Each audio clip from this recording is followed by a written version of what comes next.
All right. Hi, humans. This is going to be a very abbreviated lecture of standards 3.4 through 3.8. Remember to use AMSCO and workbooks and just any outside knowledge you have to fill in any gaps. So first, we're going to look at relocation, expansion, relocation and expansion diffusion, which are the two main ways that we diffuse or spread things. All right. So things you need to know from this one. Move myself over here. All right. So types of diffusion. We can separate those into relocation diffusion, which in and of itself is actually physically moving something across a space, taking culture with them. So an example would be like the slave trade that brought Africans over to the Western Hemisphere. With that came some of the religious, food, and cultural traditions that are still present to some degree today.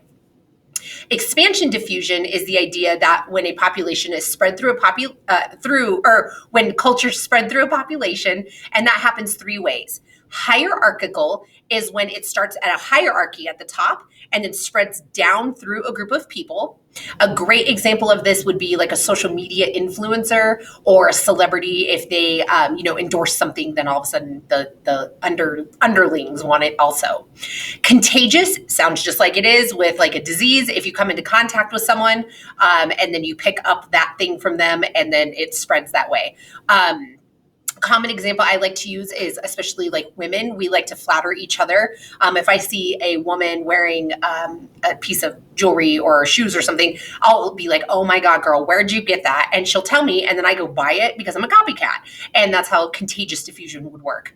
Stimulus diffusion is when something spreads but gets slightly tweaked to kind of match like the place it ends up. Great example of this is McDonald's. So McDonald's menu in the United States, even regionally, there's some tweaks depending on where you are. Like New Mexico, you can get green chili on all your McDonald's items. Mwah, love that. But globally, a McDonald's menu in Japan has a lot of seafood options. They actually have sushi on their menu. So it's diffused from America, but obviously changed to fit their culture needs. All right. So again, here's just a graphic showing the difference between the two types of diffusion. Contagious diffusion is it spreads outwards from the middle or like a source point. Hierarchical, again, it starts with like a top. This can also be like an example of religious practices, like in the Catholic Church, originating with the Pope and going down. All right. And again, here's an example of McDonald's. All right, culture hearts. You do need to be familiar with where these are roughly located. So just understanding that this central latitudes, basically kind of the equator, if you will, where early human civilization originated, this is where we get a lot of the culture that we still have in our world today. So Mesoamerica certainly drives a lot of the culture of South and Central America. West Africa, the Nile Valley in East Africa will make up like sub-Saharan Africa. Mesopotamia and the Indus Valley, that's like the cradle of civilization you've often heard about, the Fertile Crescent area. And then East Asia, which is going to be modern day China. All right, standard 3.5, interactions among cultural traits are leading to new types of cultural expressions, specifically creolization and lingua franca. So this is kind of like how we're creating new languages. Even though languages are dying, we're replacing them with modern ones. The big takeaway from this, guys, if you don't get anything else, colonialism, imperialism, and trade is what spread things historically. So if it wasn't for colonizing places, conquering places, and then trading with places, we wouldn't see the spread we see now. Okay. So this map, pretty indicative. Basically the purple, Europe. Green means it was colonized or controlled. Light green, it was partially colonized or controlled. The yellow would be the sphere of influence. So they may not have actually been colonized, but they were certainly under influence. So they, maybe had like a puppet government put in. Little tiny part of the world never touched by Europe. Japan, North and South Korea, Cambodia, and a couple of the smaller countries. So again, you can see Europe's influence you can't deny it. We overlay this map with a map of Spanish, which is a European language. You certainly see the overlay of that language originating in Spain and spreading to the Americas. And then certainly you can see that with Christianity as well. So you can see the pinky purple colors are places that Christianity is a prominent religion. And again, directly overlay that with countries that once had been European controlled. That makes sense. All right, you guys are actually going to be given this map to put in your notes, understanding the two language families. So again, the dark purple Indo-European languages are going to be a family of languages which include Germanic, which includes English. This also includes your Romance languages, your Spanishes, your Frenches, your Italians. And you can see, again, Indo-European, European, wherever the Europeans had colonized or had empires, they obviously brought that English language with them or a derivative. And then you see on the other map, the Sino-Tibetan, that is going to be like Mandarin Chinese and some of its variants today. And you can see, we know China has over 1 billion people who speak that language, but it is obviously very, very condensed in a part of the world, whereas the Indo-European languages are way more diffused. All right, standard 3.6. This is going to be modern day ways we spread things. So historically, colonized empires, trade. Modern day, biggest takeaway here, guys, technology. If it wasn't for airplane technology, cell phone technology, internet, computer, phones, even just, even the telegram, that completely changed the way we diffused ideas for its time. All right, so contemporary diffusion of this is spread by globalization and urbanization. So the more globalized, the smaller the world becomes because we're more connected. And then urbanization, more and more people live in cities than anywhere now. And cities obviously bring together people from all walks of life, and ideas are started and shared there. Social media, the internet, movies, politics, economics, social relationships, and then again, these languages that we're starting to see born, creolization and lingua francas. That is when you take like two main languages, they come together, let's say at the trade port. Neither trade partner is going to learn the other language fully, and so they've blended and kind of created like a pidgin, like a moosh language of a little bit of their words, a little bit of their words, and then maybe even some like new words in the middle to help describe some stuff. All right. A big concept here is going to be this idea of time-space compression. This is that idea that the size of the world has not changed, but the time in which it takes to interact has shrunk due to technology. I told you guys I have good friends that live in Saudi Arabia, and we text every day practically. And the instant we're chatting back and forth, and she's half a world away in the Middle East. As a result of time-space compression, we are seeing English spreading more than it's ever spread before. Unfortunately, in its wake, indigenous languages are being mowed down, and we are seeing cultures either come together, which is cool, except when maybe some cultures when traditions are getting lost in the mix. And then divergence is going to be kind of another effect of this, where people become extremely ethnocentric to their own faith or their own practices, and they're like afraid of letting another one come in, and so they step away, they diverge. Okay. All right, 3.7. This is going to be the diffusion of religion and language, and again, it's repetitive. Wherever there were Europeans, you can assume there is a Indo-European language: German, Spanish, French, English, Portuguese, Italian, you name it. And there is Christianity, whether that is in the form of Protestantism or Catholicism, it's Christian, okay? Big takeaway on this one is going to be these universal and ethnic religions. Okay, so religious hearths, kind of like those culture hearths we looked at before, just having a vague idea of kind of where these originated and then obviously where they've spread. These are important because these are also still sacred sites to many of the religious practices today. Unfortunately, also sites of conflict often. All right, and then here's just another one of like how those hearths were where they were. The orange is where they were, and then the yellow is the sphere of interaction. So basically, how far did they spread? All right, same thing with languages. Again, language and religion are often interchangeable in this area when we're talking about the roots and how the diffusion happened. All right, again, English diffusion. You can see again, we could replace these maps with where the Christians are, who was controlled by Europe, and you would see very, very similar patterns here. All right, Universalizing religions. Something that you need to understand here are, this is the, whoops, sorry guys. This is the idea of religions that are, no, go back.